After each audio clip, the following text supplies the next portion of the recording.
Review terhadap pandangan Islamisasi Said Nokib Al-Attas dan Ismail Raji Al-Faruqi. Kelompok 6, Dinda Marcella, Sinta Nirawati, dan Silvirianti Zinta. Menurut Mahrum, secara umum, istilah Islamisasi adalah membawa suatu ke dalam Islam atau membuat dan menjadikannya Islam.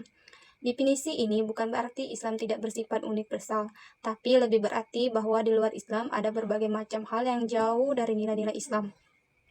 Bagi hal atas, pendefinisian Islam yaitu lahir dan idenya terhadap Islamisasi secara umum, yaitu Islamisasi menurut atas secara umum adalah membebaskan manusia dari tradisi nangis, mitologis, animisme, nasional kultural, paham sekunder.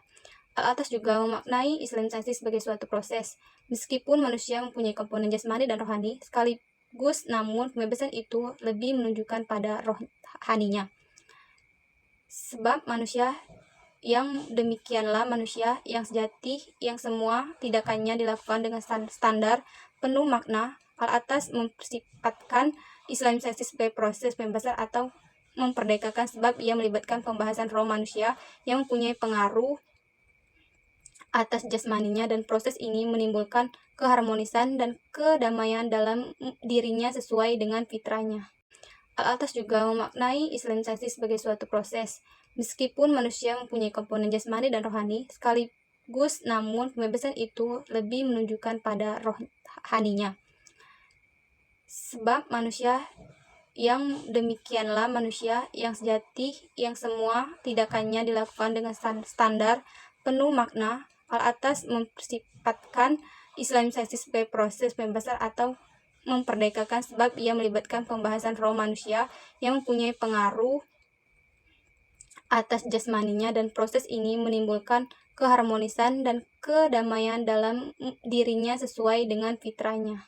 D. Langkah-langkah dalam Islamisasi. Islamisasi yang dicadangkan oleh Al-Attas mempunyai beberapa langkah, yaitu 1.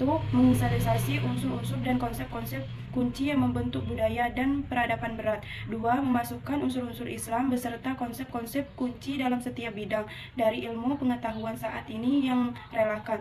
Tujuan Islamisasi sendiri adalah untuk melindungi umat Islam dari ilmu yang sudah tercemar, yang menyatakan dan menimbulkan kekeliruan.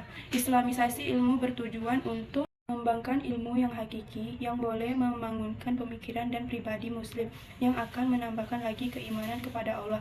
Al-Faruqi mengaruskan beberapa prinsip dalam pandangan Islam sebagai rangka pemikiran metodologis dan cara hidup Islam. Prinsip-prinsip metodologis dan cara hidup Islam. Prinsip-prinsip tersebut ialah 1. Keesaan Allah, 2. Kesatuan alam semesta, 3. Kesatuan kebenaran dan kesatuan pengetahuan.